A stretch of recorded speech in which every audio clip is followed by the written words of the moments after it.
Yeah, buddy. Welcome, everybody, to another episode of the Straub Bros Sports Show. Big bro Ken, little bro Straub. How we doing, Drew? You know, it was a rough beginning of the week.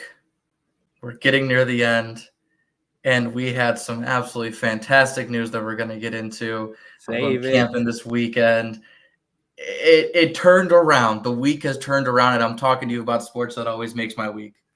Hey, I appreciate that. It's always good to talk with you. I've had a horrible day today. I'm running on about 4, maybe 5 hours of sleep. I'm exhausted. My monster's already almost gone. I'm slap happy. I had a bad day at work. Oh, I need this. All right. Once again, thank you for joining us on the Straub Bros Sports Show here on the 216 Sports Network. The 216 Sports Network. That's where you can find all of us. 4th and 15 with Mel and Smooth, the Jay Rich Show, Rulers Minute with Rico McGee, Outside Interference, and the Straub Bros Sports Show. Facebook page. Please like and follow the YouTube page.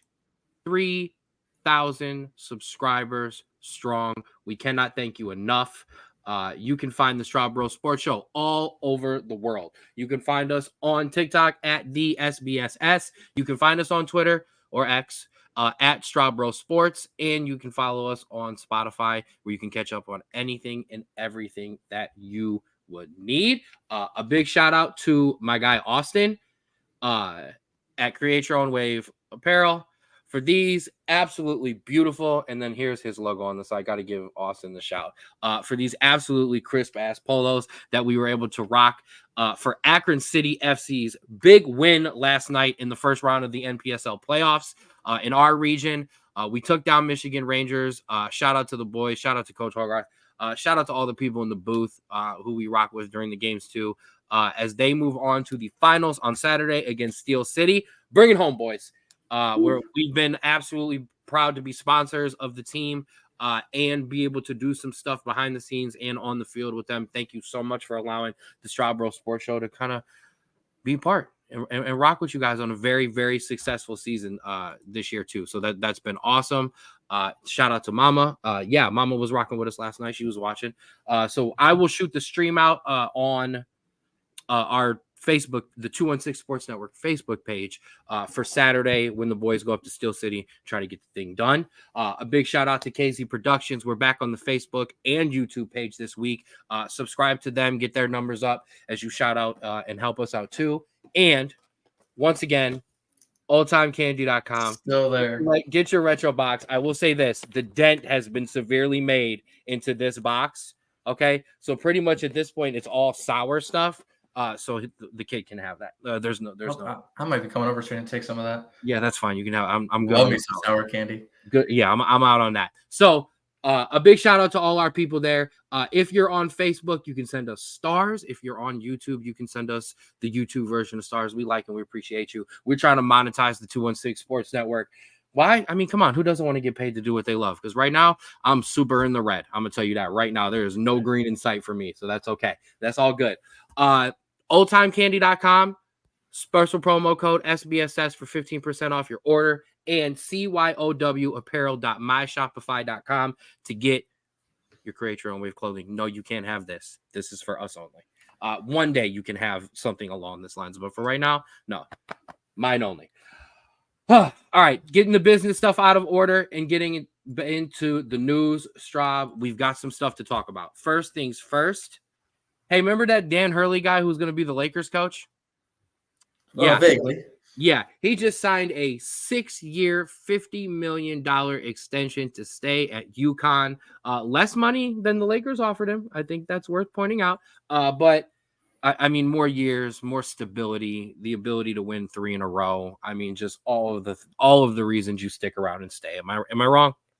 No, that you hit exactly. It's the stability. It's being able to just say, I am locked in. We may have a down year once or twice, depending on the recruiting classes and stuff like that. But he's kind of getting into John Calipari, Mike Krzyzewski areas where he can have a bad season or two, and they are going to back him relentlessly. And that is exactly what you want as a head coach. And so, he could have gone to LA. He could have been under immense scrutiny and pressure. But you know what? He's he's in Connecticut. He's living it up, in high society, and he's winning basketball games. I mean, what more else could you want? I mean, his family loves it there. That was apparently a huge part of the decision, his decision-making process as well. Shout out to him who decided to stay in Connecticut rather than leave for Los Angeles. I love my family to death. We are moving to Los Angeles. Okay. I'll drag you with me, bro. Like, we're all going. Okay. Everybody's out. We're rolling. All right. We ain't sticking around here in Cleveland. Love you, Cleveland. Just saying. I will LeBron this. Okay. I will take my talents to the warmer weather and less taxes. But Less taxes. More taxes. My bad. Whatever. Don't care. I was thinking Miami, which was less taxes, but I obviously the joke was LA. Over my own head on my own joke. I'm okay with it. We all knew it was going to happen. Like we said, we knew the money. We knew the Brinks truck was backing up. Once he said no to LA, it was just a matter of time. So, we'll see what happens there. Hey, bro, remember we talked about that hot dog eating contest? Again, vaguely, because a certain couple people were not participating. Yeah. Well, it sucked. I mean, the winner of this year's hot dog eating contest ate about 25 less hot dogs than Joey Chestnut did in his normal winning year, and I think it was like 30 something less than his like all-time record. Just an absolute disappointment. Listen. This is why you get your big names, because they draw the crowd. I honestly do want to see those numbers to see if it actually had an impact on their viewership. Guess who didn't watch it? Guess who always watches it? We were raising our hand if you're just listening on and not watching. But yeah, I didn't watch it. I was out. I was like, nah, I'm good. I ain't got no time for this. But yeah, so hopefully it gets better than that. Anything else to touch on the hot dog eating contest? No. And I'm okay with that. Shout out to Mom. Yeah, 57. Yeah, 57. Was the winning number this year, or that's Chestnut's? No, that's the winning number. His is in like the high 70s, I think. His is Babe Ruth. His is Ted Williams. His is 400. It's ridiculous.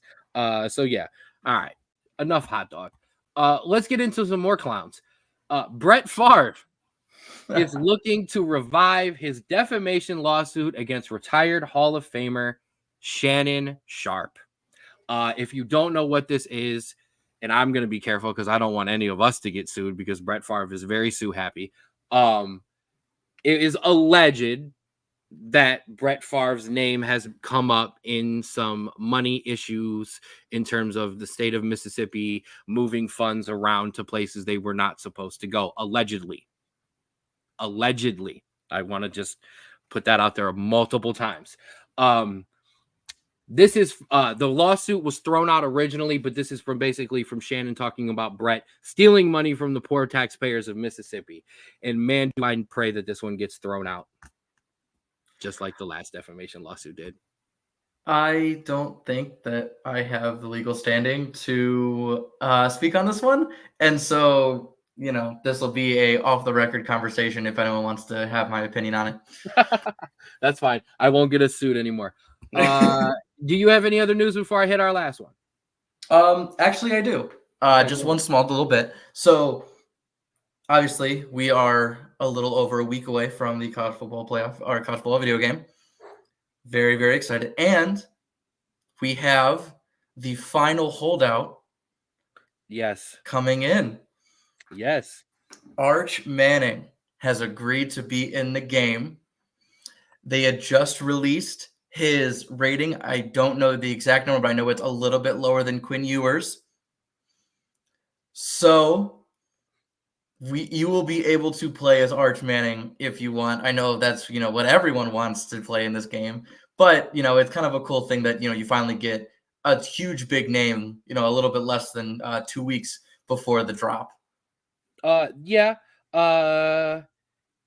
Ewers. I did it again. Ewers is a 92. So probably like an 89.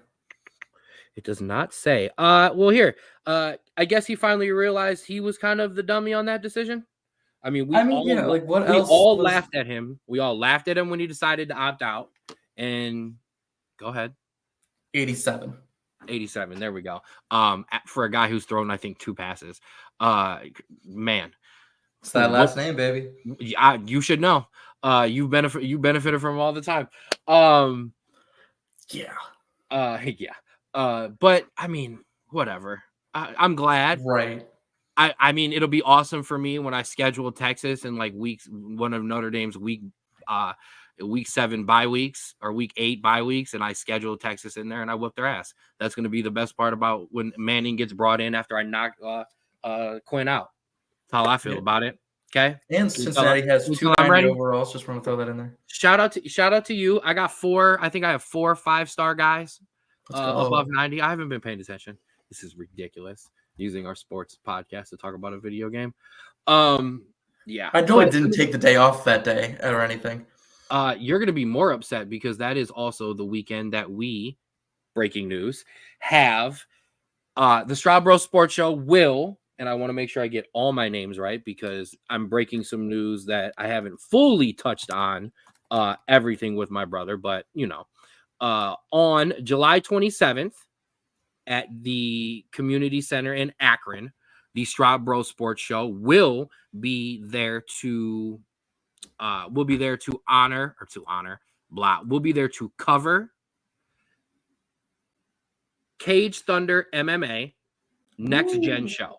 So what I mean by cover that, and I'm sorry, I was trying to make sure I had the name right, but Cage Thunder's Next Gen show. What we are going to be doing is we're going to be there kind of all day. We're going to bring you some weigh-in thoughts. We're going to interview some fighters pre-fight. We're going to sit down with Alex. Alex Henry is one of the social media guys there for Cage Thunder. We're going to sit down with him and run through the card. Then show kicks off. And what are me and Straub going to do? We're going to interview fighters after their wins. And during some of the intermissions, we're going to sit down and we're going to give you a little bit of an overview of some of the fight card. If you don't know, because I mean, I'll be honest, I got to get trumped on this because there's only so many topics we can fit into this show. So I fit in my UFC and my MMA anytime that I possibly can, but I'm an MMA junkie. I have dragged my brother into becoming an MMA lover. His friends have helped too. You're the only guy who doesn't watch it, so get your butt involved. So this is going to be awesome for the show. What exactly we're going to be doing, I'm not 100% sure. So some of the details are still a little bit in the works. But with the conversation that I had last night with Alex, basically, Straub Bros Sports Show, live and in charge there. Like I said, some fight interviews, fight card breakdown. Check us out. Basically, if you've been following our social media, if you follow our Instagram, shout out to our Instagram, Straub Bros Sports Show. 1.5, almost 1.5 on our interview with Ty Bowden. Shout out to Akron City FC goalie. But if you follow us there, you see some of the stuff that we do at Akron City FC. We give you some pregame, we give you some halftime, we give you some postgame. Basically, we're going to turn that up and hit the weight room on it. And we're going to go choke out some stuff. All right. We're going to go choke out some coverage on the 27th. So you're going to have to chill out that weekend because that's the weekend we're supposed to be playing the game all weekend. And I'm sorry. Perfect time for your mic to cut out and the big eye roll. None of that could have happened at a better time. I'm not going to lie. But okay. Oh, I've got one more piece of news, Straub. Anthony Edwards. Team USA has kicked off their practices and their scrimmages. I want to throw out a quote to you, and I want to see what you think. Anthony Edwards says he is the number one option for Team USA, and they need to make plays, and they need to make spots for him. Love the confidence.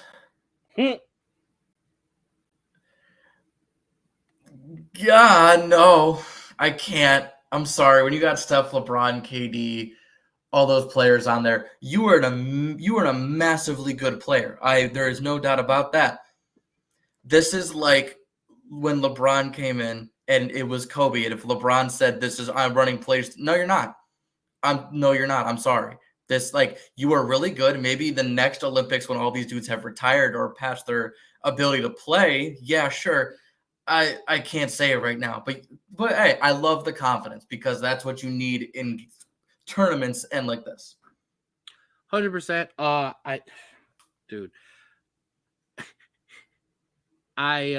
love the kid. I really do. I love Anthony Edwards a lot. I think this is just a little easy, young buck. Easy, young buck. You almost there, and no disrespect. I also think he's gonna benefit the most from all of these other guys being on the team, because Steph is going to have the ball, and LeBron is going to have the ball, and KD is going to have the ball, and Anthony Davis and Joel Embiid. And then who's going to be the guy left open? Who's going to have easy shots? Who's going to have open shots, open lanes? It's going to be Anthony Edwards. And now I will say this, based on what we saw, the leap that he just made, I don't doubt for a second that he won't come through, or that that it won't be a doubt. He's going to come through. He's going to look better, if not the same as he did in those great playoff games. And everybody's going to go, oh my goodness, is he next? Are we sure? We were right. Without realizing that he's benefiting from playing with the number one, number two. Okay, so take Jokic, wherever you put Jokic and Luka, but he's still playing with number 1, number 3, number 5, number 6, number 7, number 8, number 9, number 10. You get my point. Yeah, and listen, game on the line. Sorry, you're not getting the ball. Run through right now, with no particular order. You have to say this guy or Anthony Edwards. Steph Curry. LeBron James. Kevin Durant. Anthony Davis. That's closer. Joel Embiid. He's gonna get to the free throw line. Thank you. So, dude, you're nowhere near on this shot list, even for a final shot. Nothing. Sorry. But, yeah, I thought that was funny, and I thought that was worth talking about. I like it. All right. Anything else on the news front, Olympic front? We are going to cover some of the Olympics. I mean, here, listen, I'm not gonna lie to you. I'll keep a medal tally. Yeah, we're gonna keep a gold medal tally. I like that idea. I mean, I'm gonna watch the swimming. I'm not gonna lie to you. Okay, I've swam before. We kick rocks. We swim laps around these fools in swimming. So I will absolutely be paying attention to the swimming. But there's some stuff I'm not gonna watch. Right, it's just what it is. And we will obviously keep you updated on our U.S. men as they try to do something in the Olympics, which we'll touch on. Lord knows we ain't been there. But yes. Okay. Now, you ready to give away some awards? Of course I am. Let's do it. It's time for your Straub Bros of the week, presented to you by Create Your Own Wave Apparel. Had to find the arm sleeve right there. There it is. Don't ride the wave. Create your own and be a Straub Bro of the week. Am I going first as always? So we touched on it earlier. Akron City's 4-2 win over Michigan Rangers. They will play Steel City FC on Saturday in the conference finals in Pittsburgh. So good luck to them. But I want to touch on this performance because my Straub Bro of the week is Colin Biros. Why is that? A hat trick in their first playoff game and now their first playoff win. First goal, an absolute curler from outside the box. Nothing anyone can do about it. Absolutely fantastic.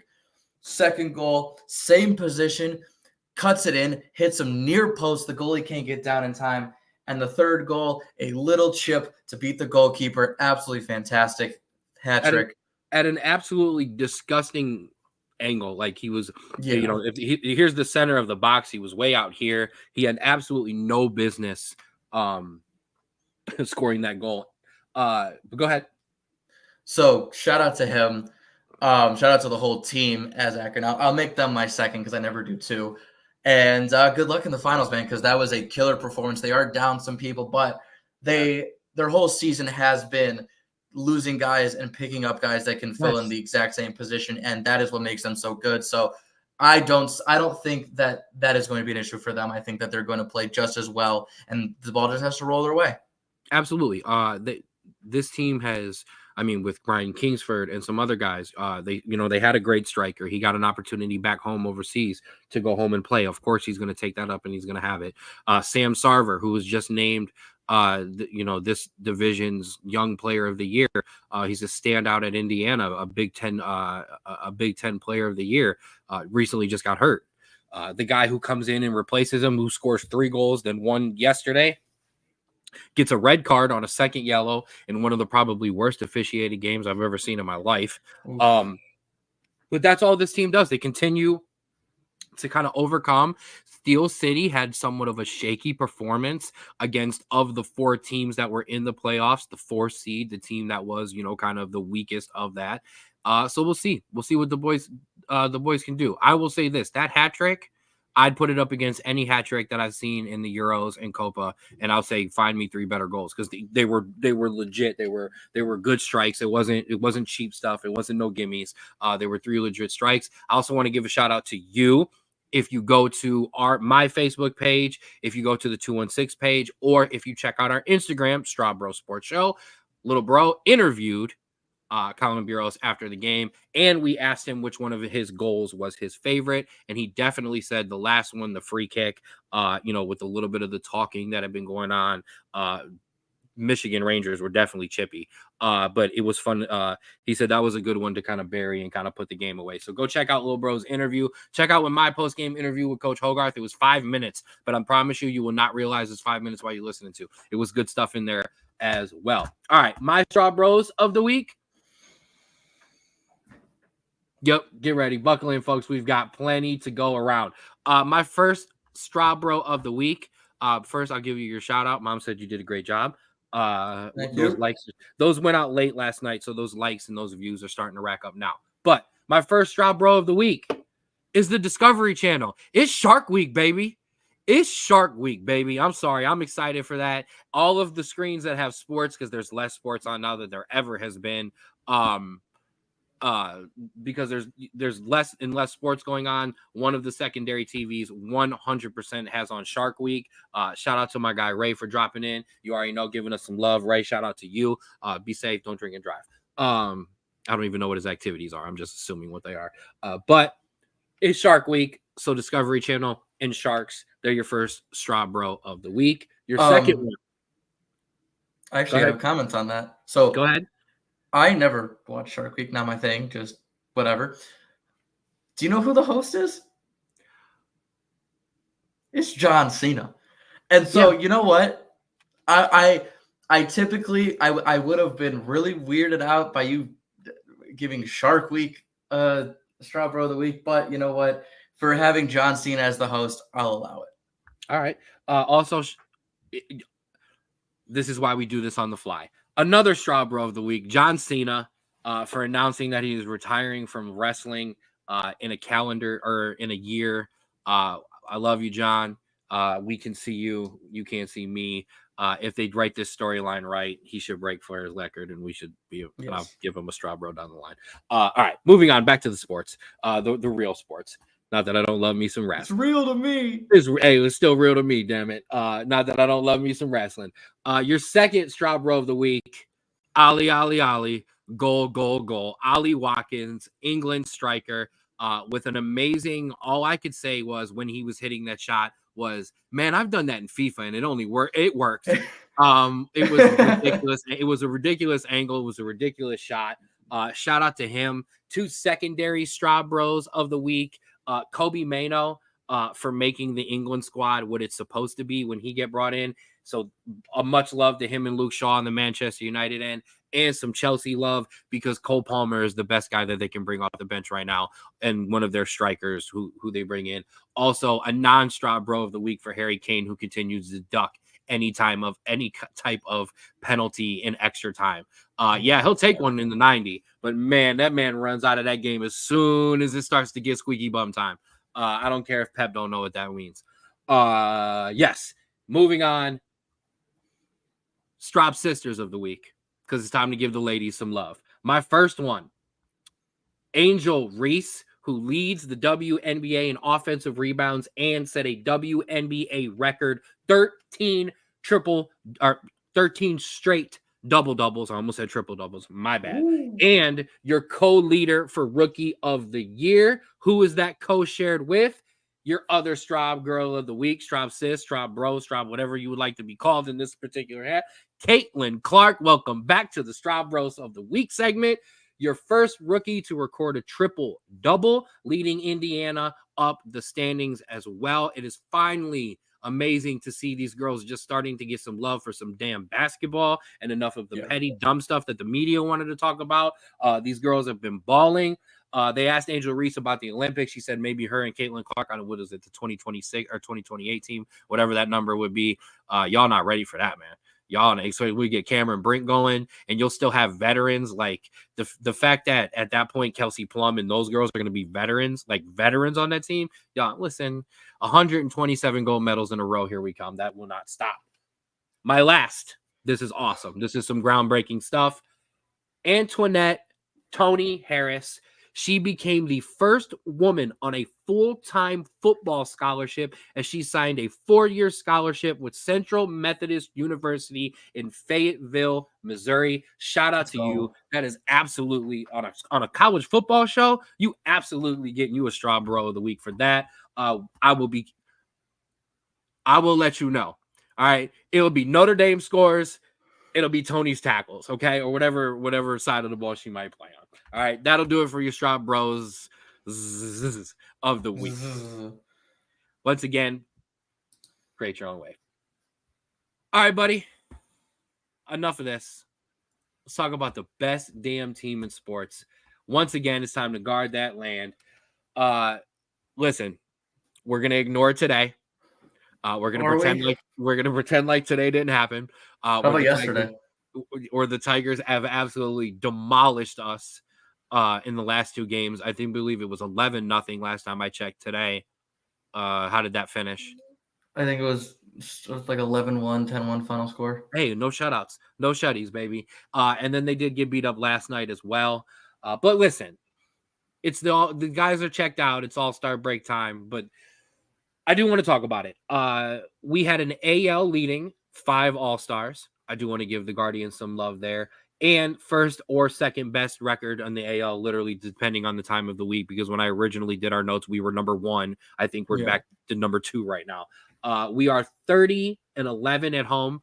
I think that's 30 and whatever, because with the Tiger. Oh, no, they're on the road. I'm sorry. That doesn't affect them. They're on the road there. 30-11 at home. And my MLB. Do you want to go do some guard stuff and then let me do my nerdy stat, or you want me to do my nerdy stat and then you jump back in? Let's do your nerdy stat. Let's do my nerdy stat. Ken's nerdy baseball stat of the week. I did some run differentials. As you see, I kind of like this. It's indicative of some things. Obviously, you see 3 teams from the AL Central. Obviously, 3 teams from the AL Central are not getting into the playoffs, but I mean, you see the Phillies at the top, you see the Orioles at the top, you see the Dodgers and the Yankees, all plus 100. Doesn't surprise any of us. Does that? No, not at all. No. Now the Guardians have dropped after the last 2 games. That is going to be somewhere, I think, back now down in the 80s. We're going to be flirting back down with the Brewers there. But I do want to point something out, because there's a reason I put up all these numbers. Of these teams here in the top 10, they're all either playoff teams, division leaders, or in and around that range. Cleveland has the 2nd best home record and the 4th best away record of all of the top 10 teams in run differential. And that is your big bro nerdy baseball stat of the week. What you got? You got anything on that? You like that one? I do like it, because I like some run differential. Like you said, we're going to take a little bit of a hit over the past couple of days. Really kind of limp into the All-Star weekend here, but I think it's good. In terms of the Guardians in general, I think this week has been the biggest reasoning as to why, if you were serious, you need to get pitching. And you know what? You just sent down the dude that everyone's been asking to be trading for. Gary Arias just got sent down to Columbus. Yep. I know this is a process. I know this is a long-term outlook team. Always has been. Mm-hmm. So I understand just waiting. And hold on. I want to put this out here. Hedges pitched 2 innings of shutout baseball today. So listen, maybe we haven't found his niche yet. Maybe in his old age, we're going to bring him on as a reliever. I don't know. I think he just brings great vibes to the locker room. But while I would love more pitching, I think we desperately need it. I understand the reasoning as to why we aren't right now. I'm kind of getting that acceptance into my head. I mean, what other? All right. So, first of all, you're not allowed to get rid of Hedges for the same reason that you won't sign Trevor Bauer. Okay. Exactly. Okay. So you have nothing. You have no choice but to be pro Austin Hedges for the rest of the year. Absolutely am. I absolutely am. I know. I keep asking this question now. I no longer want to know who you want to go get. I just want to know who you want to get rid of. Arias, I'm okay with getting rid of. You sure? Yeah, I think the experiment's over. Okay. I really do. Who's gonna play third base long term? I'm just asking. I get you. No, I get you. I completely understand. I think we have a couple of middle infielders that are in the minors that are weak. I think because of the rise of Rocchio and Schneemann and Angel Martinez, I think we have the capital to get rid of like a Juan Brito or someone similar like that. I think there are options. Now, whether you want to use those options or get a more long-term view of the current guys, because remember, we were all in on Oscar Gonzalez after that, back-to-back walk-offs, and then he did nothing, and we had to trade him, and now he's in the Yankees farm system. Yeah. So I get, being like, oh, we're set. Look at Angel Martinez. Look at, Daniel Schneemann. They're all fine now. I understand kind of being like, well, hold on. We've been burnt by this before. So I get it. But I also know that if a trade was to be made, I am okay with getting, letting those guys go and letting the guys that have come up figure, if they do get in a slump, figure it out. I kind of like what Schneemann's doing. I very like that versatile, kid. Man. Yeah, I like that kid. Obviously, I know David Fry has cooled off, but then he's actually started to kind of hit the ball in some spots again. Nobody hit the ball for the last 2 days, so it's not fair to criticize one person there. But okay, fine. I'm okay with it. I'm just give me some names to get rid of. Give me some packages. We kept putting on the front end. Who do you go get? Who do you go get? Who do you go get? No, I want to know who you want to get rid of. I also want to shout out. We do still have that number 1 pick. The MLB draft is July 14th through 16th. Oh man. I don't like what I've been seeing, just basically because everything that I keep hearing is that like the Guardians are on some smoke screen and like we don't know what we want to do, and they scare me. We're good. I think reading Bozana. Hey, that's fine. We need an outfielder. It's the outfielder, right? I'm just you could use a first baseman at some point too, but listen, we've made so many good picks in later rounds. I'm not worried about finding like good quality pieces later in the rounds. This is a potential all-star, perennial all-star team, and I think, that's why the number 1 pick is important, and I think they're going to hit on it. But I'm also not worried about finding pieces for the future because we've always been able to do that. Yeah, man, I wish there was a pitcher in there. I really do. Trust me. I wish there was a guy. I wish Skeens was in this damn draft because it wouldn't be a tugboat's coming, baby. Tugboat's coming. Tugboat. Oh man, we need a tugboat update. Where's Ray? I need a tugboat update. All right. So enough of the Guardians. Let's talk about the other thing that's going to be happening very, very soon. Oh, you went to the whole standing. I was throwing those out of the way.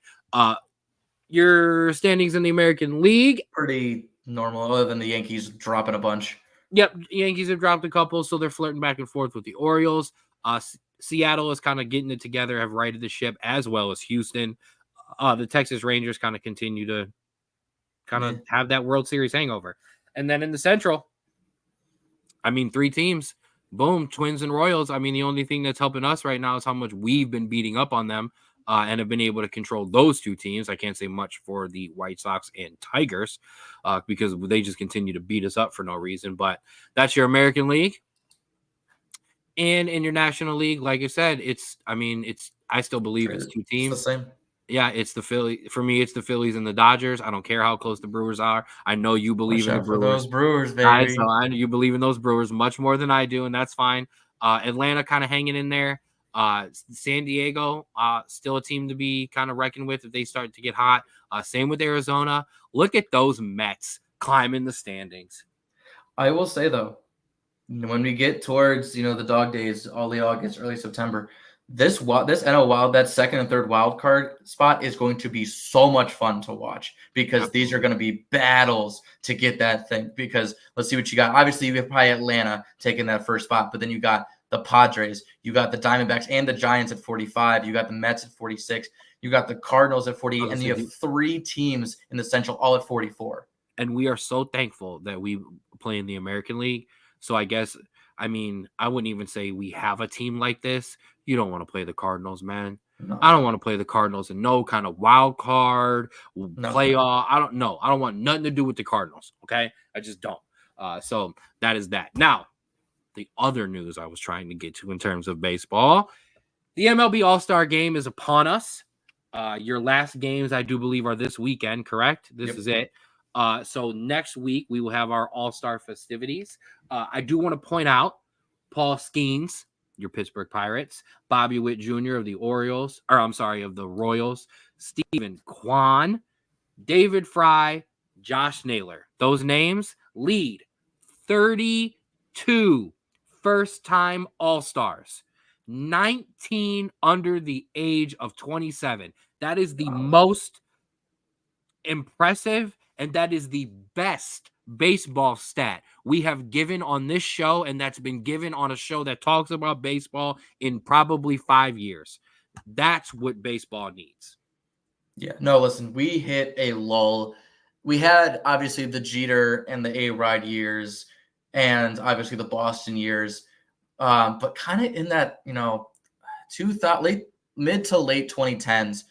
There was just not a lot to really go on. Like, I know we had our Guardians teams and they were fun, but in terms of star power, there really wasn't any. But now you look, Vlad Guerrero Jr., Jose Altuve, obviously he just got injured. He won't be participating in the All-Star game. But Jose Ramirez, Gunnar Henderson, Aaron Judge, Juan Soto, Yordan Alvarez, Corbin Burns, Garrett Crochet, Emmanuel Clase. Bobby, like I said, Bobby Witt Jr. and the National League side. I know you got to switch over for me, but when you talk about Paul Skeens is a star. Okay. Oh, yeah. And we get to see, that means we also get to see, and I apologize. I don't know why that bottom is like that. Hey, that's all right. But Trey Turner, I know a guy getting older. Bryce Harper, still a star. Shohei Ohtani, still a star. Fernando Tatis Jr., still a star. Shout out to Pete Alonso, who I do believe, who is going to try to win back his home run derby, derby title. Oh, did we mention Ellie De La Cruz? I was gonna say Ellie De La Cruz because I'm seeing it 19 Ryan McMahon, you know what I mean? 19 All-Stars under the age of 27. That is huge. That is huge for baseball. I do want to throw out, because this is my favorite thing in the whole wide world, and that would be the home run derby.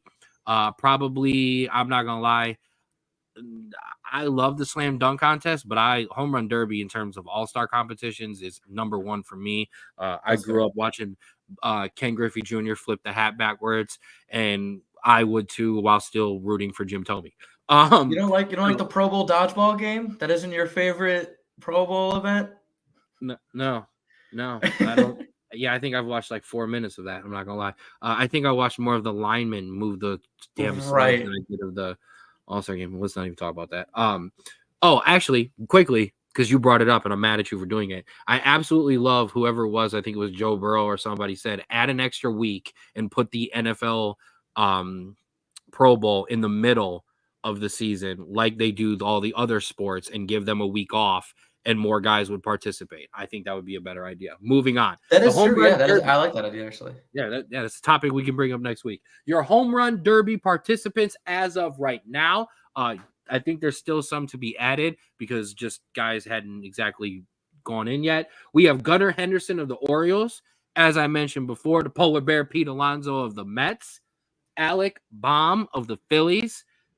Bobby Witt Jr. of the Kansas City Royals, some AL Central love. All losers. Easy killer. Marcell Ozuna of the Atlanta Braves. and looking to redeem his absolute garbage performance from was it last year or the year before. All right, I love him, so I'm gonna give him some stick there.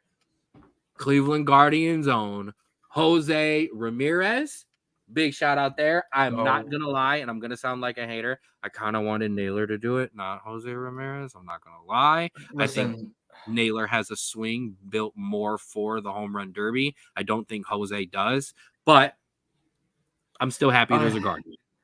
No, exactly, and I hate it because I always get so excited, and then him, Santana, when they was here, Don't do that just to me. we don't do well in home run derbies, and so I always get so excited, and then we hit like 7, and I'm like, all right, well, I don't need to watch this anymore. I'm disappointed. So hopefully he can figure that out. Shout out to Carlos Santana, my favorite Cleveland Guardian. But let's go, Hosey. Let's go, Hosey. Shout out to Travis Havner, my favorite Cleveland Guardian. Oh my God! The steroid 1 year wonder. Congratulations. I love, and here I can do this on the show because it's my show, and we're actually running through quick today. You like, for both the Guardians and the Browns, probably two of the most overrated and probably two athletes that up until lately, because of non-sports related issues, guys that I cannot stand. And that would be Travis Hafner and Peyton Hillis of the Cleveland Browns.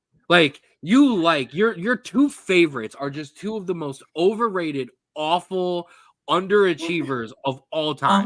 Once again, Peyton Welcome Hillis. to being Cleveland, baby. Peyton Hillis. Bull. I root for all the other Cleveland teams too. Peyton Hillis, a hero, a dad. Shout out to you. Saved his kids from drowning. So I will never be anytime that I clown this man, I will make sure I put that on the back end because there are more important things than football and arguing on a podcast. But man, between him and Hafner, and I'm still, I don't know. I'm not going to accuse guys of. I did already accuse a guy of taking steroids, so I apologize, Travis Hafner. I don't mean to accuse you of taking steroids. Never confirmed. Yeah, I understand, but there was some very inconsistent play there.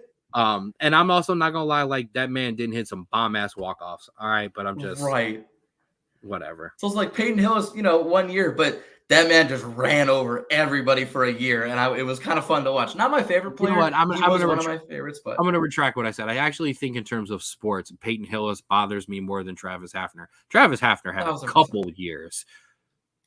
Peyton Hillis had one. Yeah, and I would say not my favorite. I would say that might go to just Baker, which again 1 year, but just because the way he made me feel as a Browns fan, unlike any other player, you couldn't tell me otherwise. I'm sorry. Okay, I love Nick Chubb. The way you love Peyton Hillis. I'm just saying that man brought to life the sports fan of the Browns that I think everyone in Cleveland was wanting to show. I miss Baker's commercials so much. I really do. I miss him actually throwing touchdowns for my football team. You mean you miss your starting quarterback starting for your football team? How about that? Mm-hmm. All right, moving on. We've got plenty of time for that. I ain't doing that anymore. All right, it's time to talk some footy. Regular sports are done. Let's switch it up. The Euro 2024 final. England versus Spain. That will be Sunday at 1 o'clock, 2 o'clock, one of those times. Tune in 3 o'clock. No, that's too early. 3 o'clock. Whatever. 3 o'clock. Either way, it's Sunday. Man, all that smack talking we did in our preview show with Evan about it ain't coming home. It ain't coming home. Damn it, we are one game away from that shit coming home. Yeah, but you know what? That was the same thing they said last time. So, and then Italy came in, they beat them. So, nope, 100%. Shout out to my Italians. Spain has looked really good. They beat France. Spain is fun. They beat France 2-1 in a game in which Mbappe just kind of I quit. I'm not gonna lie, kind of looked like that. Lamine Yamal. I mean, the kid is 16 years old, and he's absolutely just scoring golazos for his national team. At 16 years old, I I mean, I was scoring some goals, but man, to see that talent and that composure at that age is just, it's phenomenal. Mixed in with some veterans and just some world-class players, Rodri, some other guys, your veterans in there like Morata. It's Spain is a very good and complete team. Oh, did you skip on me? Yep, you did. That's okay. We'll let you back in when you get it together. You back in, Straub? Thoughts on Spain? Yeah. Thoughts on Spain? Yeah, they are so fun to watch. Like we thought, they kind of had a little bit of a slow start because they're kind of getting their first big competition as this group. But listen, group stage 4-1 against Georgia, 2-1 against Germany, 2-1 against France. You are beating the big dogs here to get to this place. So it's not like they're untested anymore. And unlike their counterpart, they are doing it, in regular time, or they don't have to go to penalties. They don't have to drag this out and underperform like they have, like the other side, like England has. So listen, they're fun to watch. They get the results and they beat the big teams. It's very hard for me to go against them, especially looking at the other team, which has all the talent, but is scraped by with results. So, I take on the serious role sometimes on this show when, things get out of hand or things are, bigger than sports or even important in sports. And sometimes I put on my clown hat and I dance around in the center of the octagon and I put on a show. And sometimes I take the emotional route. So everything we both just said about Spain is true. Just the way that engine had been put in motion and going. But man, this England team gets scored on, continues to come back. You know what I mean? Continues to fight through. I do believe they got very, very lucky. And I cannot believe I'm going to say this. No, I don't believe that Gareth Southgate outcoached Ronald Koeman. I think Ronald Koeman outdid himself and overcoached himself and overthought some things. Obviously, he had to pull Memphis Depay off at some point with a hamstring injury, but I just don't think the subs were good. I don't think the Netherlands were as deep as a team as some of these other top nations are. Still shout out to them for making it as far as they did, but they're not a team that goes 15, 16, 17 deep. They're kind of 12, 13 deep. And I know that might only be a couple guys, but man, in this game, that means a lot. All right. So when you start especially to with the injuries they had. Right. So when you start to rack up some injuries and stuff like that, that can definitely come back to haunt you there. But man, this England team looks real team of destiny right now.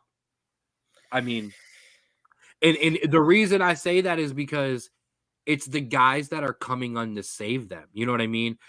Normally, we heard the whole beginning of the tournament, Gareth Southgate basically complained because he didn't have Jordan effing Henderson.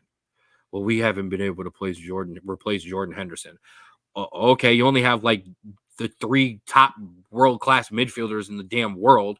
You know what I mean? You have Declan Rice, you have Jude Bellingham.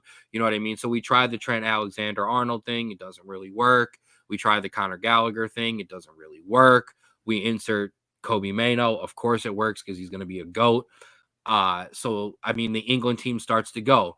Harry Kane scoring some goals, but honestly, coming in way deep on the pitch, getting the ball way deeper into his own half, trying to then make runs, which is not Harry Kane's style. That's not who he is anymore. He is a poacher in the box, a deadly one from anywhere in and around that box. But he kind of reminds me almost of like what Zlatan became as an older player. You know what I mean? Or Lewandowski. Like, get your butt in the box and be lethal in the box.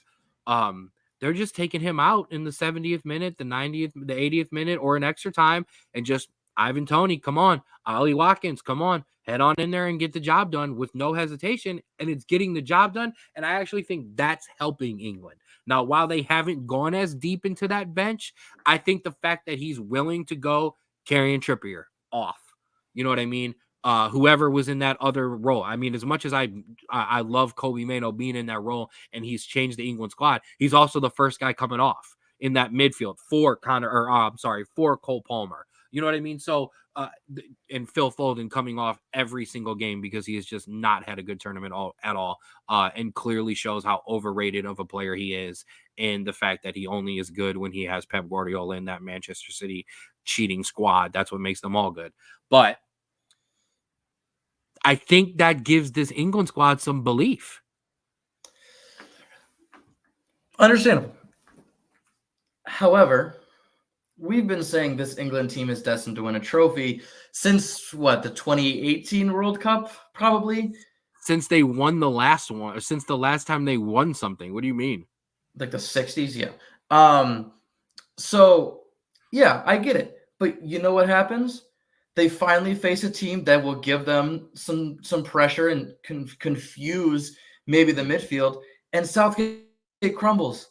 Like when you look at the 2018 World Cup, they went against a very scrappy Croatia team. They lost. You go to the 2020 Euros, they go against a scrappy Italy team. They lose.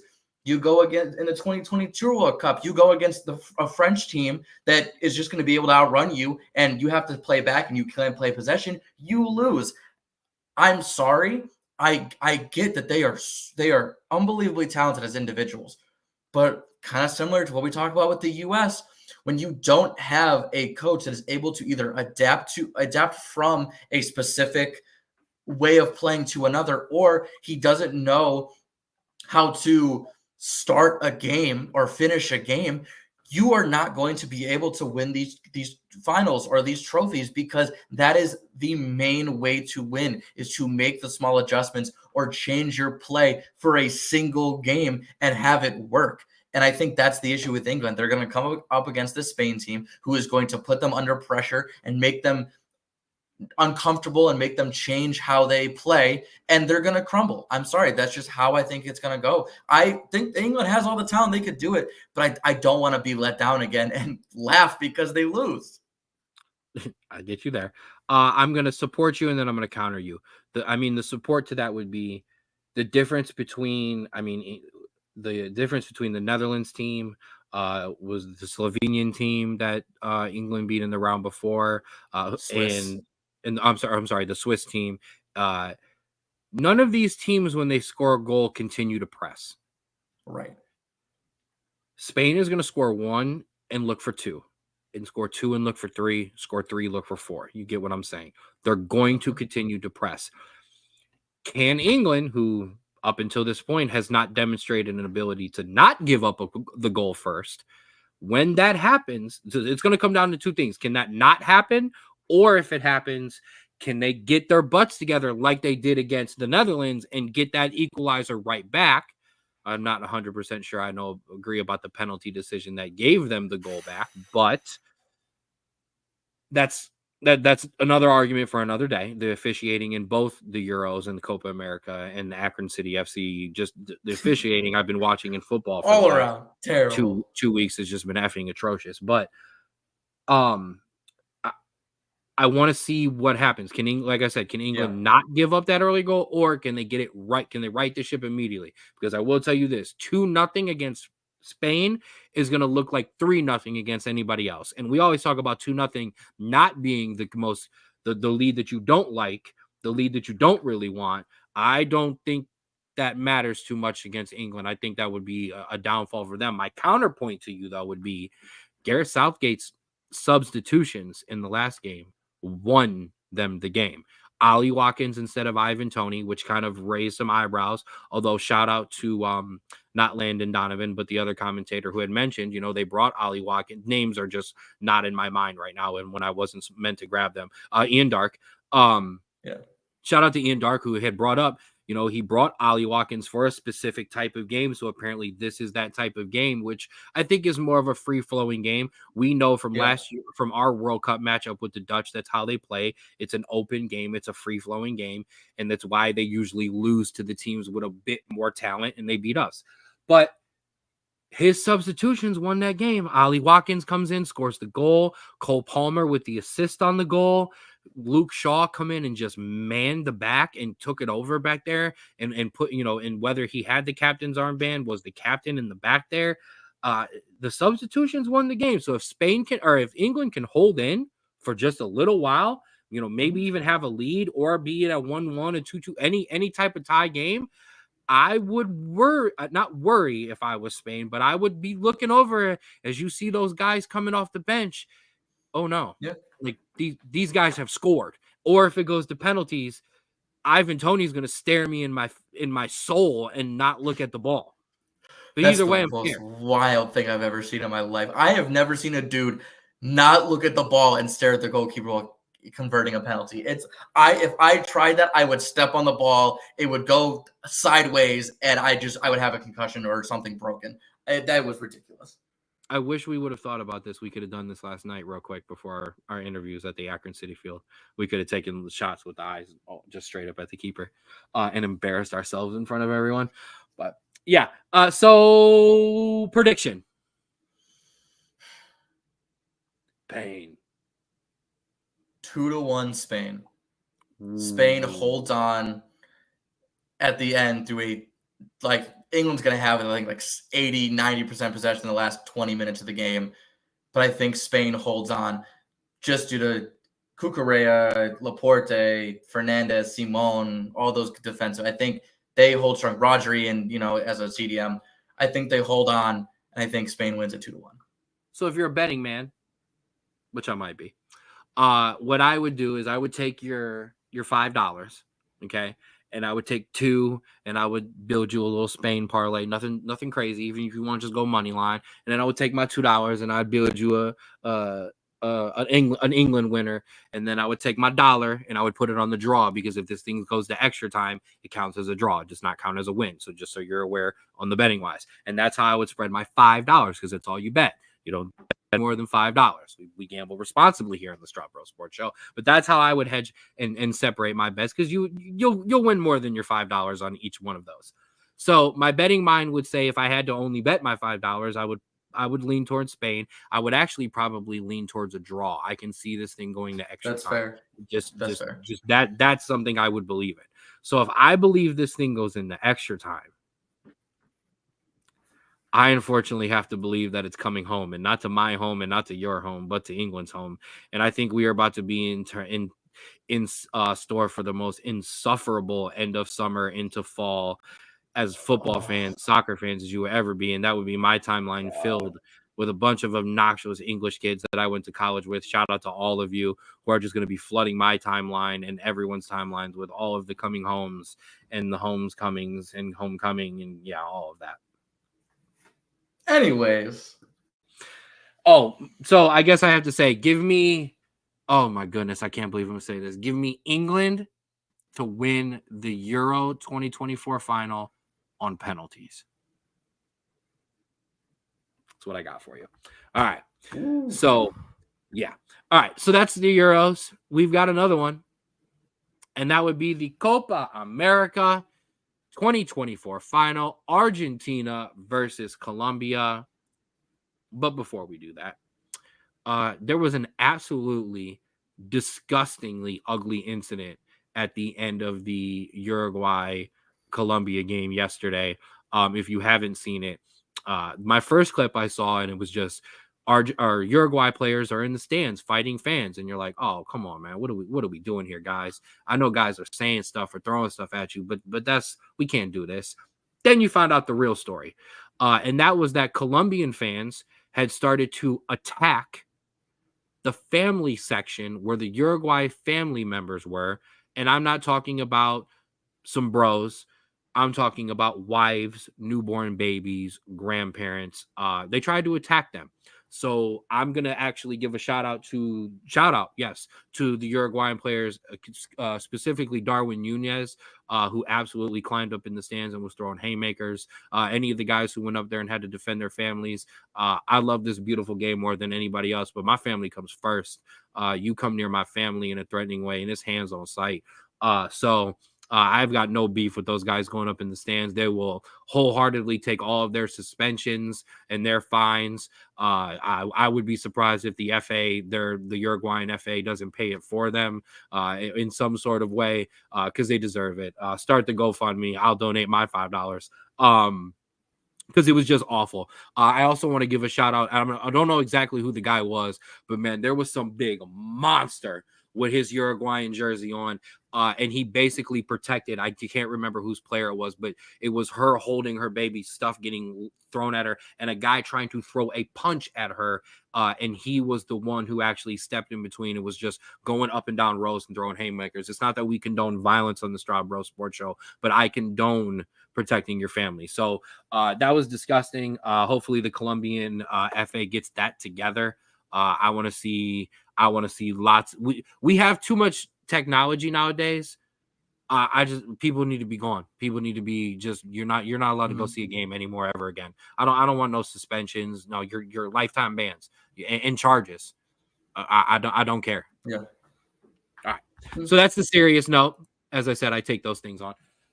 Let's get to the game. Copa American final. Can Messi and Argentina repeat as Copa America champions, or can Colombia continue this crazy undefeated run and knock off Argentina? Yeah, listen, it's the oldest kind of saying when it comes to sports. It's the irresistible force versus the immovable object. It seems like Colombia will never lose. They haven't had skip it through ever.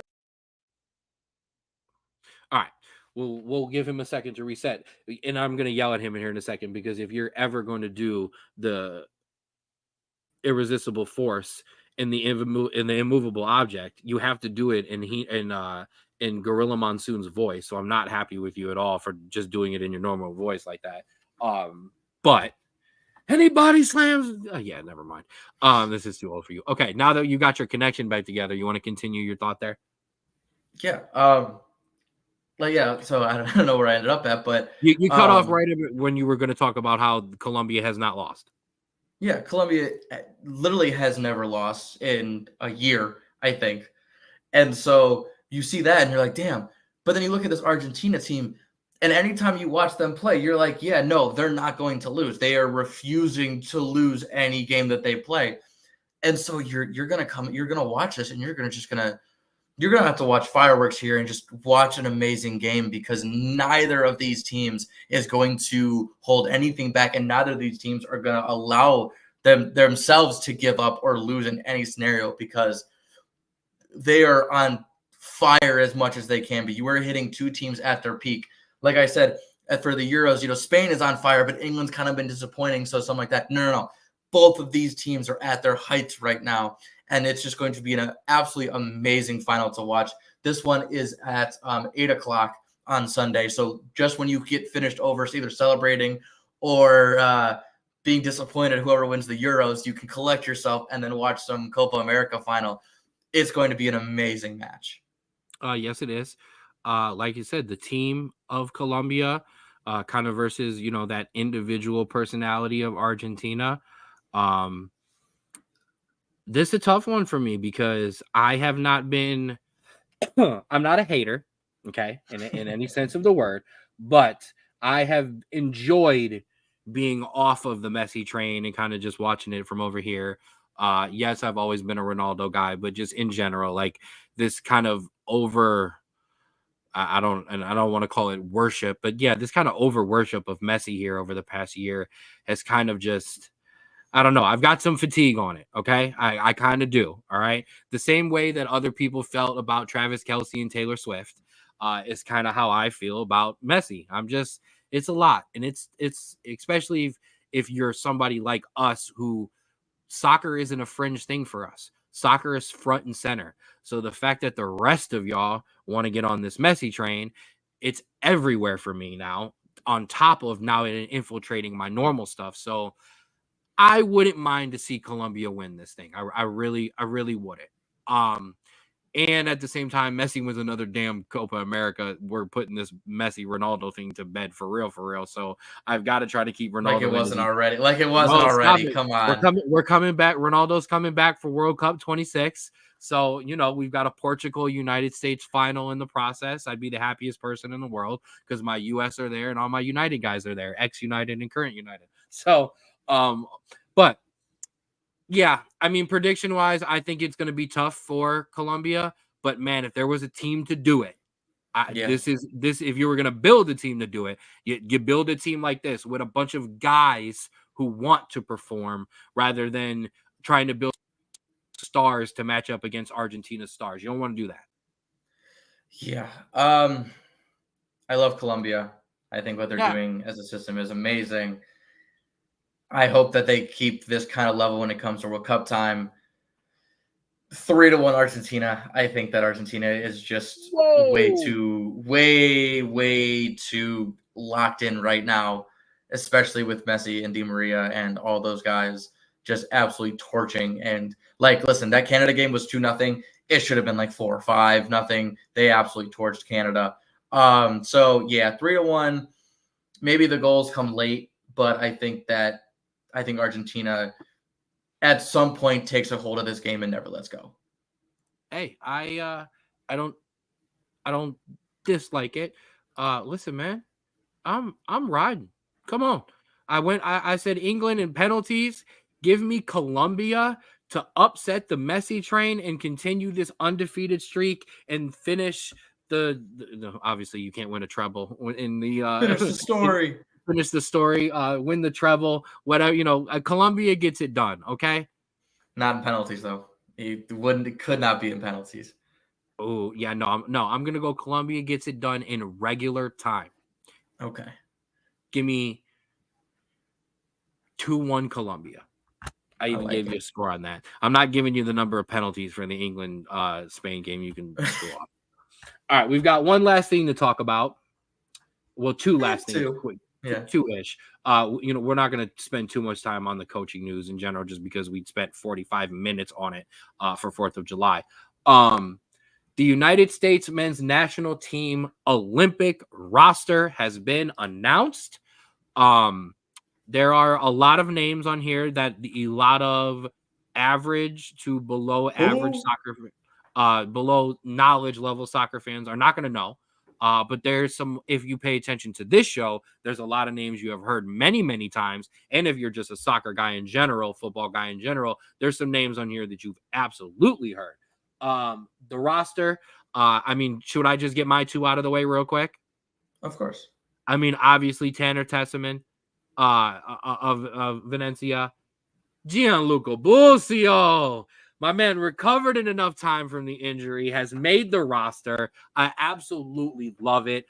That's going to be your central pairing. That is going to be the most important partnership in the midfield. Think about the way we love Tim Ream and Robinson. I'm going to just leave the first name alone because I just butcher it every week anyways. The way we love Tim Ream and Robinson is the way we're going to love this Tessman and Busio duo in our midfield for this Olympic team. So I appreciate the positivity because I'm going to get a little negative. Hey. So I saw this roster and I went, okay, it's under 23. You only get 18 players on the roster. And so you're losing 5 spots than you do with Copa. So I get it, right? Then I started looking into the players that were left off. So for goalkeepers, I think it's fine. Gago Sonina is your absolute number one goalkeeper for this tournament. You want him to get those under his belt.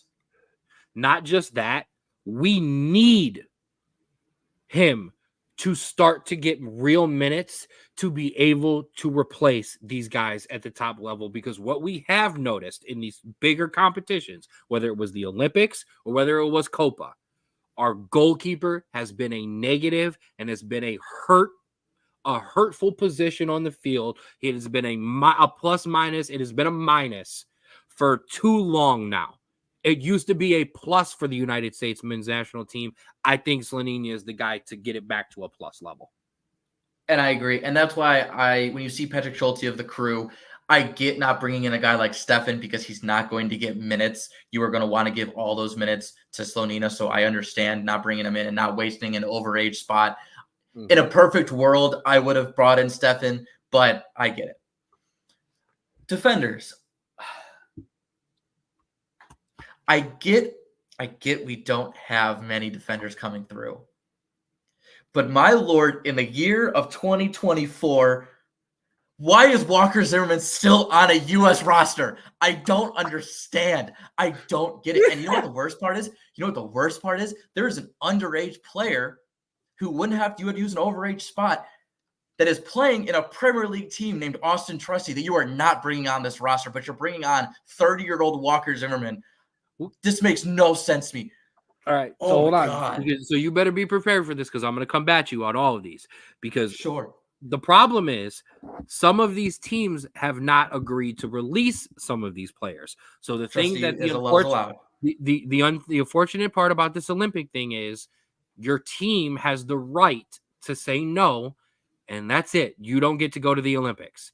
So my question is, did the Premier League teams let their guys go specifically? Was Austin Trusty allowed out? Yes, they had said something along the lines of they wanted Walker Zimmerman's leadership along with his pairing with Miles. Listen, I'm getting there. Don't worry.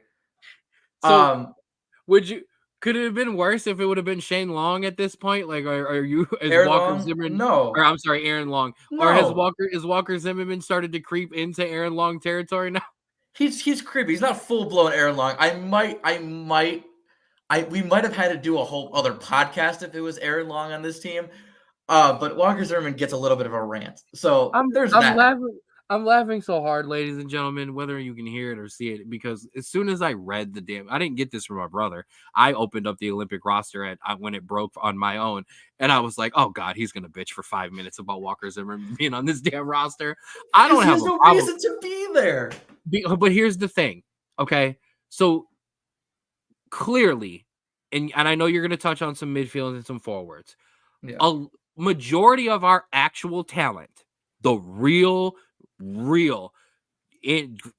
top to bottom midfield and forward talent was just on the Copa America roster. Yes. You're bringing youth and inexperience in your midfield and your forward position and your goalie position. So as a coach, how do I combat that? I bring me 2 experienced center backs. Yeah, and you know what? So I bring that. So who do I have to pick from? I've got Miles and I've got Walker. So that makes sense for Walker because he hasn't played since I don't even know when he was last on a roster, if I'm being completely honest. Then why is Miles Robinson on, who played an entire tournament? If that's your mentality, why isn't Balogun on this roster as an overage player? Why isn't Pepe on this roster? That's my concern then. First of all, Ricardo Pepi and Serginho Dest were denied by PSV. Yes, no, but in a sense, why are some of these underage players not on them? So here would be my counter to you.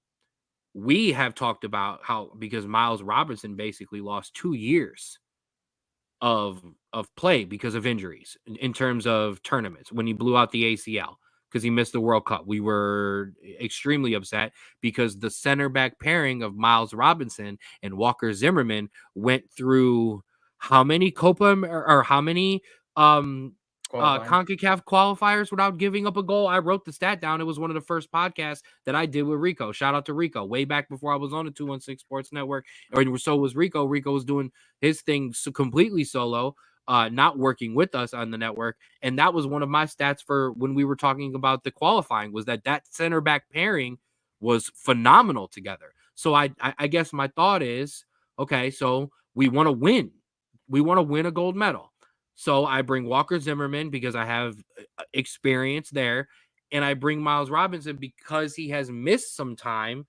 You get him back into kind of where he was going and ascending in the United States men's national team. The other thing is Florian, like a lot of these guys' seasons were just ending. The MLS guys are kind of in the middle of that. So with Miles having that much time off, even though he's playing now, he's still fresher than anybody who was in Europe. I'm defending it because and that's fine. But I'm defending because I actually liked the pairing. When I looked at this roster and I started going through some names that even I had to go, wait, who? Oh, okay, I know that name. Like, I was like, all right, I get having those 2 specifically, or just in general, because other than Walker, because you agree with the veteran part about Walker. Who else would you have taken other than Miles then? If you Austin agree Trusty. with that's not a veteran, and he has. And I'm sorry, Austin Trusty. I don't The think we last time consider Miles a veteran, if I'm being completely honest with you. I mean, If I we're do. talking about him missing so much time and still getting up, I don't consider him a veteran then. I guess not necessarily a veteran, but I guess I would say when Tim Ream got hurt, if he had missed more national team games, okay, we would have, when he got healthy, we would have brought him back in. What Miles and Walker were doing before the World Cup was crazy. Then Miles got hurt, and now that this is his time to get back in the fold. This is why I would say veteran, I guess I should say. And I apologize, I'm gonna disagree with you there. Austin Trusty did not look good the last time he came up. Yeah, but that's why you have this. That's why you don't bring him to the Copa roster kind of thing, you know? No, I get you. I would have rather seen you maybe put Trusty on this roster as well. That's fair. But you like I said, only have 18 spots, and no, I get that too. I mean that's a lot of forwards. We'll talk about that in a second. But I like that Tokens there. I like Tolkien. I like Caleb Wiley, fresh on his transfer to you boy.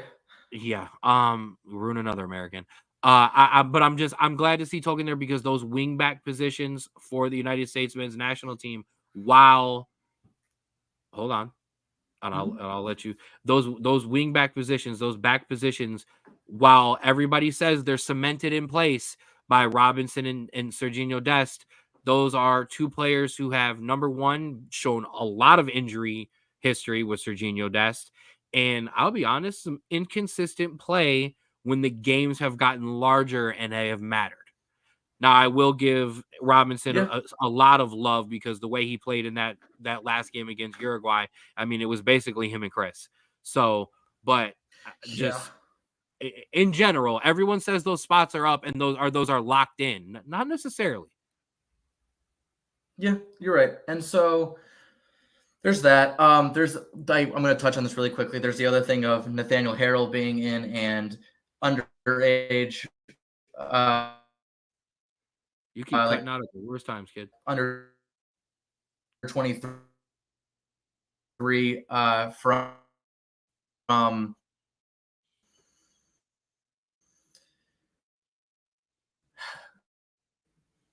figure it out. Riveting. I know. Under 23, there you go. Brian Reynolds from Belgium not being in this as well, which I think makes no sense because he was on a lot of first team rosters. He was in it when we played someone in the Nations League that we dusted him with.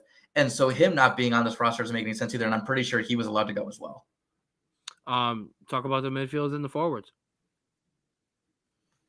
Midfield, I do like the midfield. I think that the only one who I would say, but he's more of a forward that should be on this team is Diego Luna.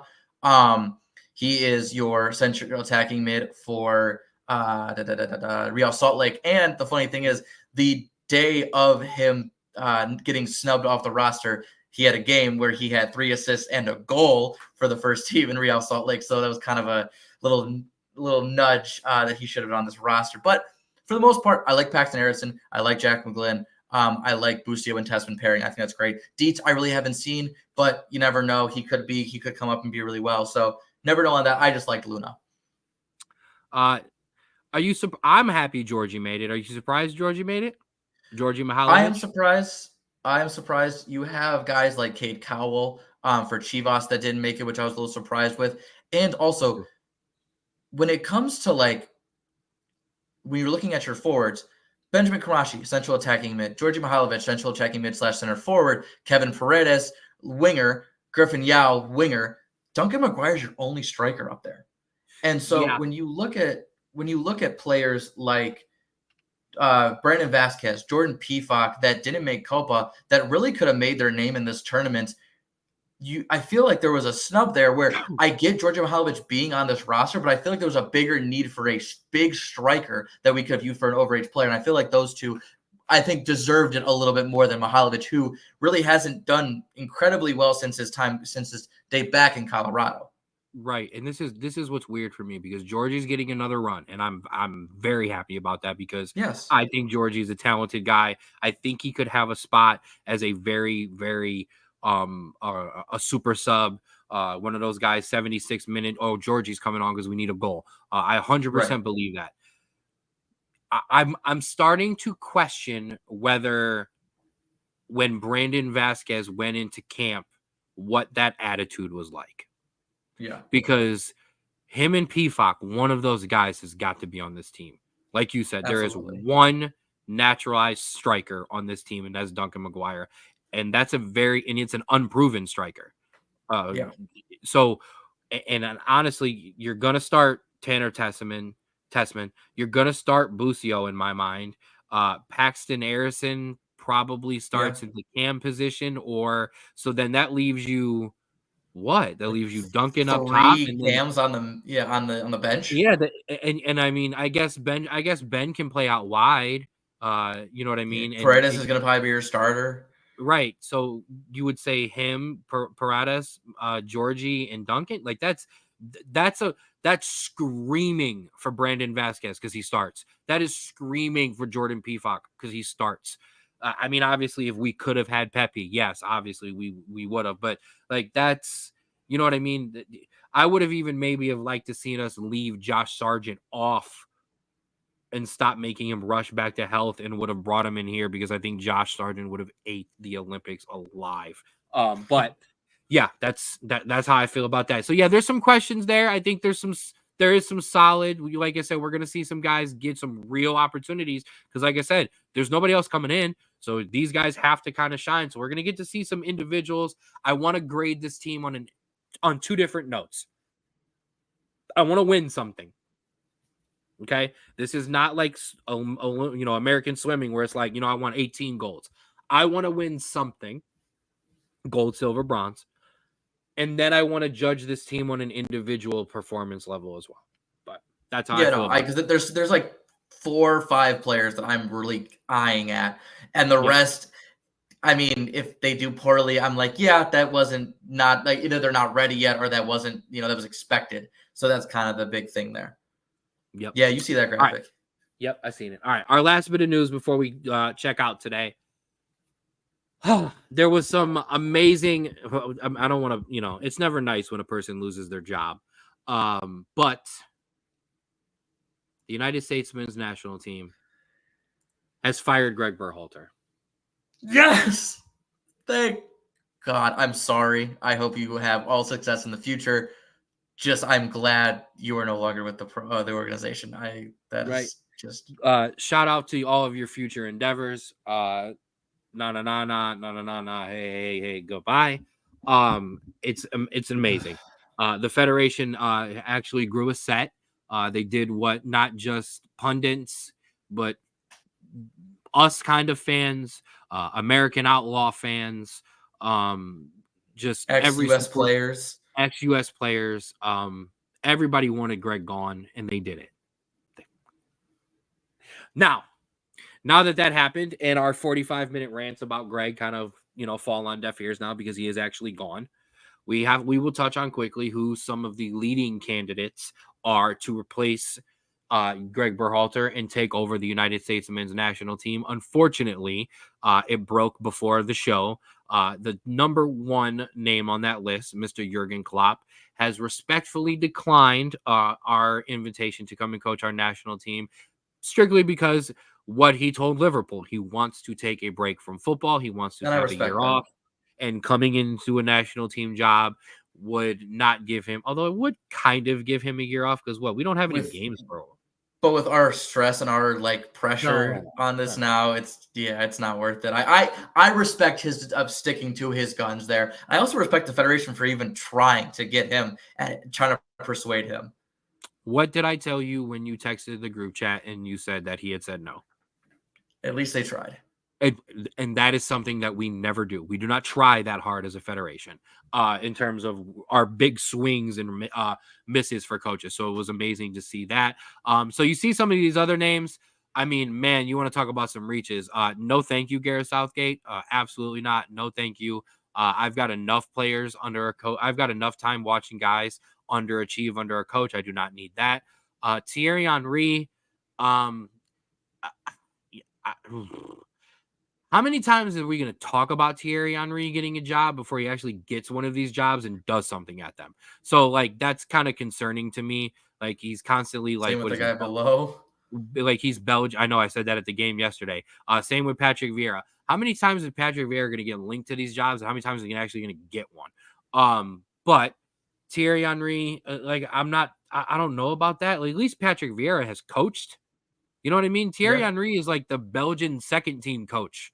You know what I mean? Like he's not. He wants to coach. I listen. I watch the Champions League. I hear him every week.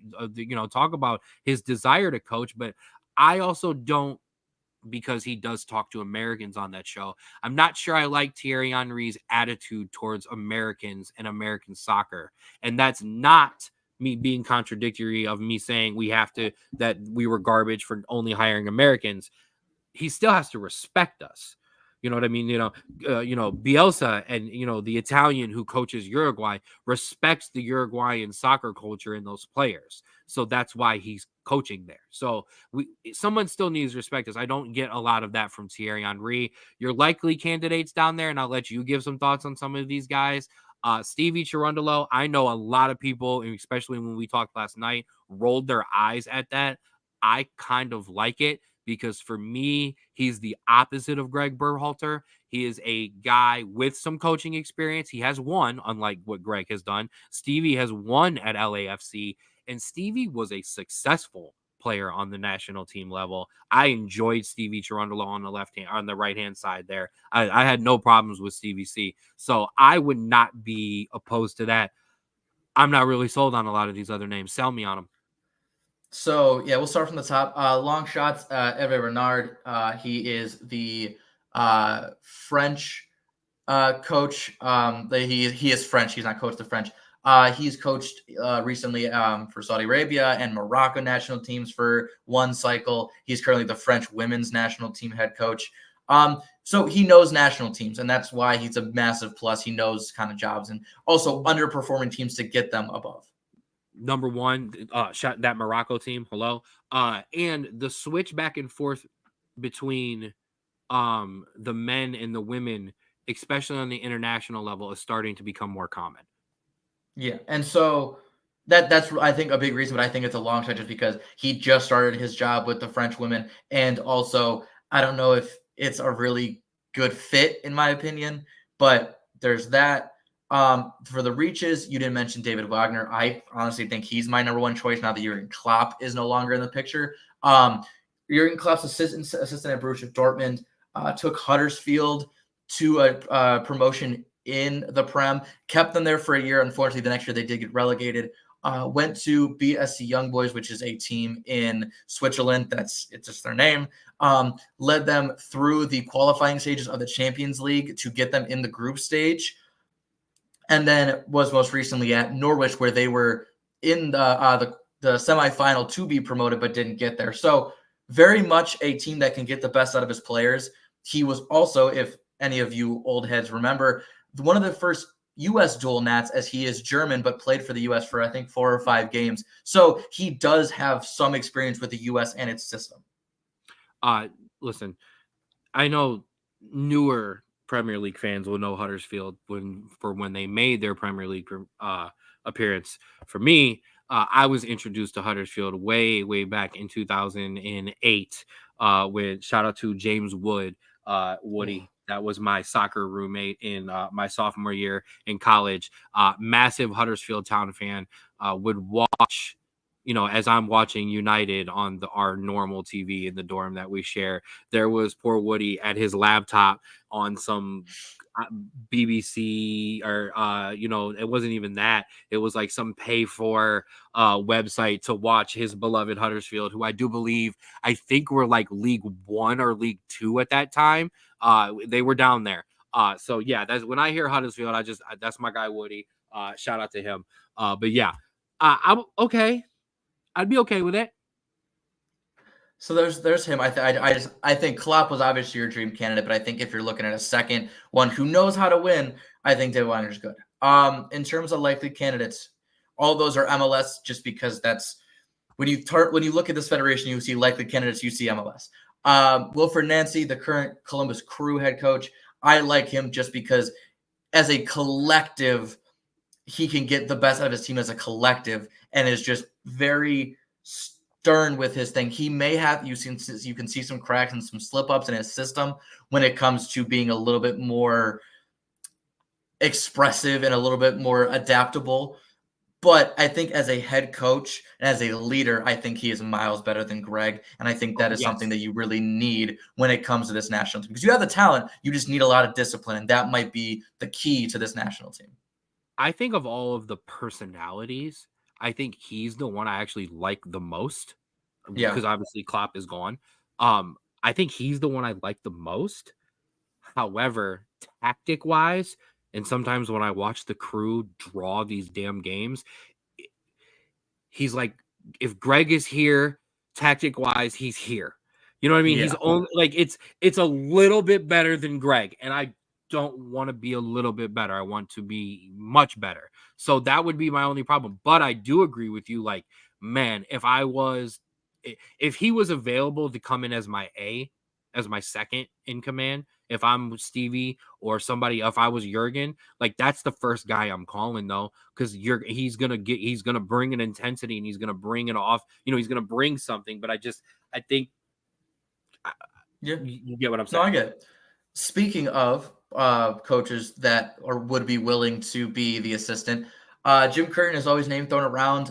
He, like I said, it's the last cycle when they were looking for a head coach before they decided on Greg again. He said that would be an honor. It would be even an honor to leave and be an assistant head coach. So he is obviously up for the job. Those Philadelphia Union teams are always overachieve and always play a style. They may not get it done when it comes to like finals or something like that, but in terms of just quality of play with your resources, I think he is one of the best when it comes to that in the MLS. He's also just super lovable and a guy that literally you're not going to be able to hate just because he is so passionate about the sport that you are going to be able to see that and feel that with him. Whereas Greg, he was very recluse and he didn't want to talk a lot about it. Curtin's going to give you everything, and I think that's going to be a really refreshing take. So he's not too bad of an option either if you're looking at the kind of the MLS likely candidates.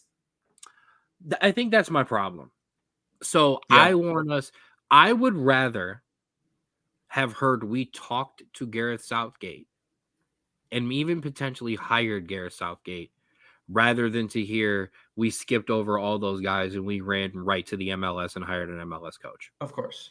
Like, I would be really disappointed in that because this is your chance to swing. Jurgen, you know who else should be in that? Okay, you called Jurgen. Now call Pep. Now call Jose. And I know I sat here last week and was like, fantasy booking. Okay, so what? You still try to make the trade. You still try to make the call. You still try to make the signing. I don't care if they say no. That's the worst. Yeah. You know what I mean? It's the worst. Listen, I know Jose Mourinho's press conference at Fire Nude looked like he just took over the country, but you still call him. Pep loves America. What's his name? Real Madrid's Carlo Ancelotti he was literally here in America on vacation, touring in Montana, looking at the Yellowstone setting from the TV show.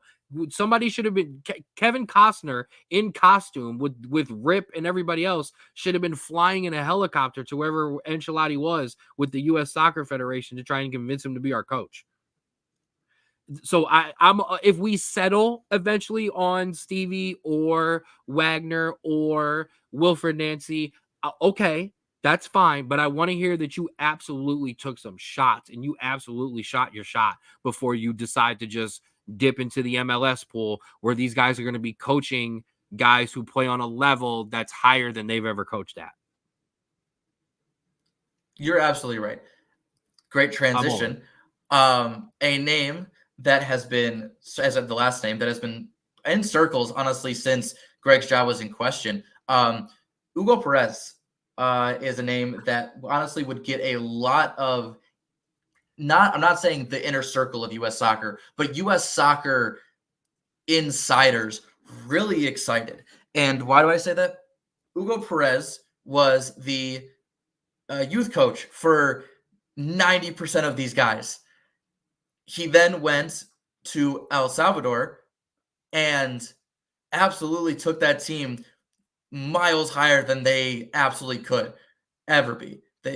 He is now, I think, no longer with the team, but because I think they just differences and things like that. But if you get past the long shots, if you get past the reaches and no one wants it, and you are looking for a likely candidate that has international experience and has rapport with the players, Hugo Perez is kind of that option that makes sense. Is the job a little bigger, obviously, than anything he's ever coached? Yeah, because the U.S. soccer national team is a little bigger than El Salvador national team, but the Listen, principles are the same.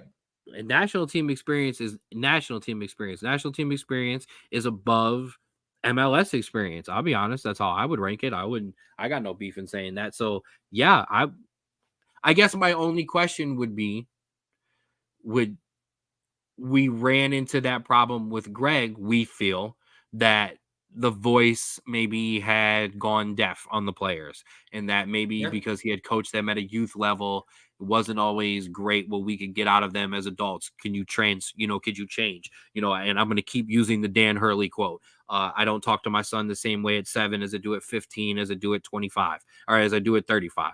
So that would be my only question. Are we going to run into the same thing? But I guess my only difference would be in that he's got national team experience, which Greg Berhalter did not.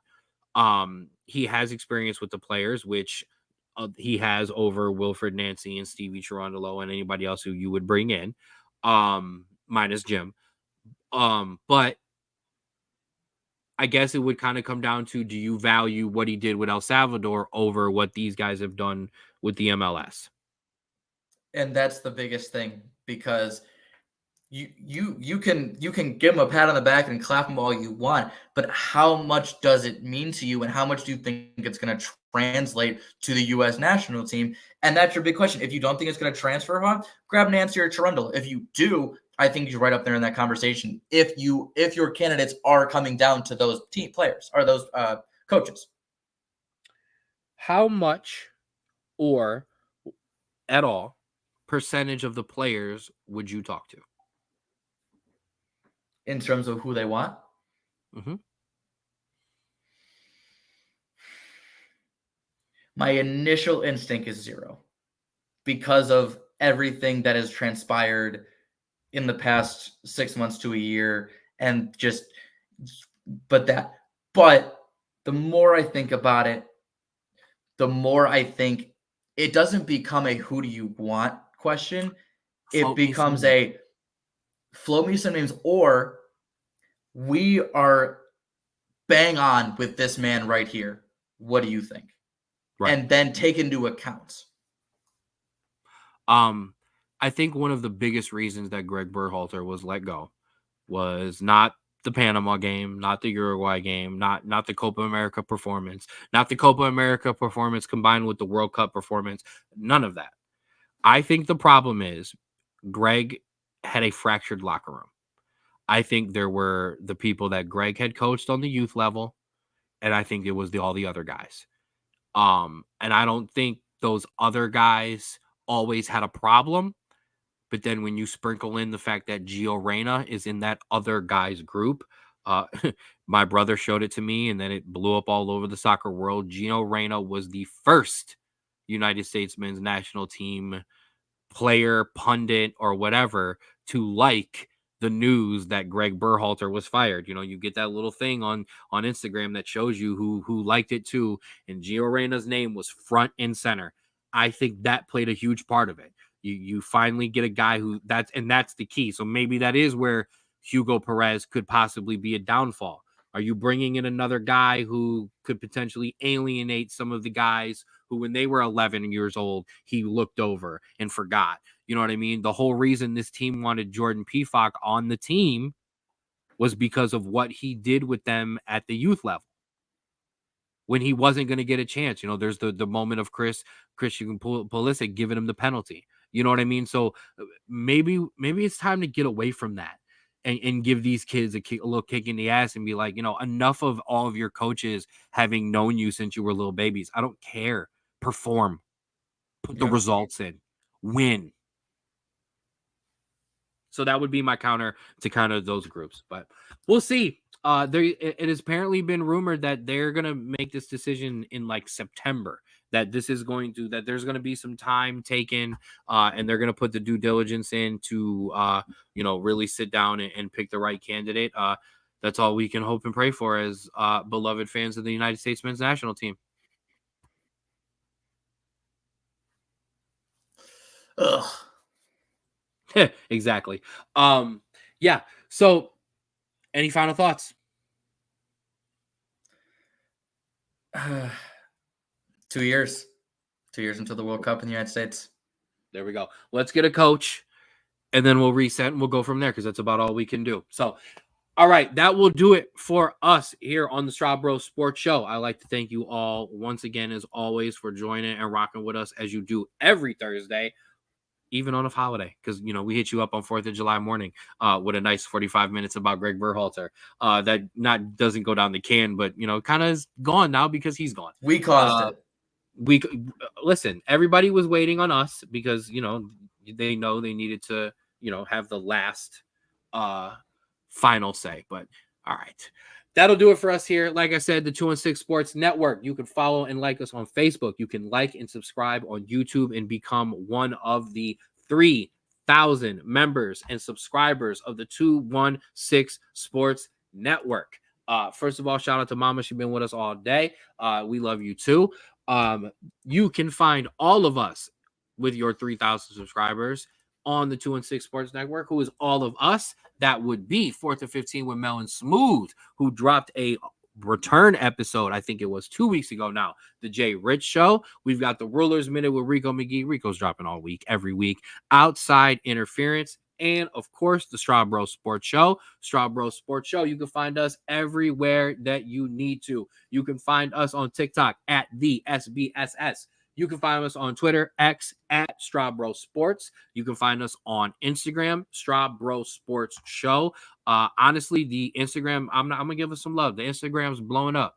Straub was a little hesitant on me taking over that platform and for us, and he's taking over the Twitter for us. So most of that stuff that you see comes from Straub's mind. But the Instagram is blowing up with our interviews and stuff. So check that out. There's a lot of good stuff.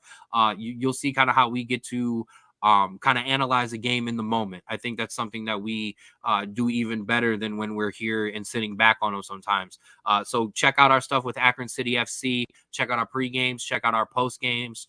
Interviews with some of your man of the match, and obviously my long-standing run of coaching, interviewing Coach Hogarth. It's been an amazing time talking to him too. And Drew's done some good stuff talking to some players too. So check out Straub's first adventure into the interview segment. You can also catch us on Spotify. You can catch up on anything that you missed.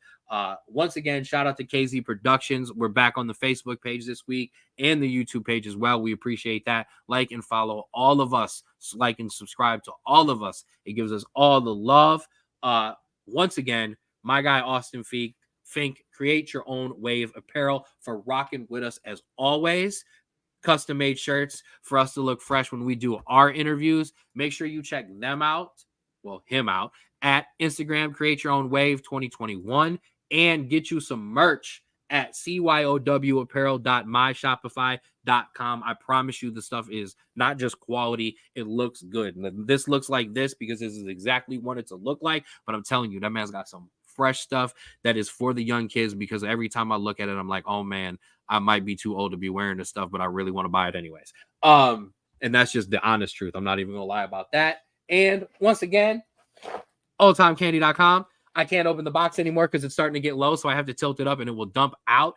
Your home for all your retro candy needs. Make sure you jump on that promo code SBSS for 15% off of your order. Drew, final shout outs.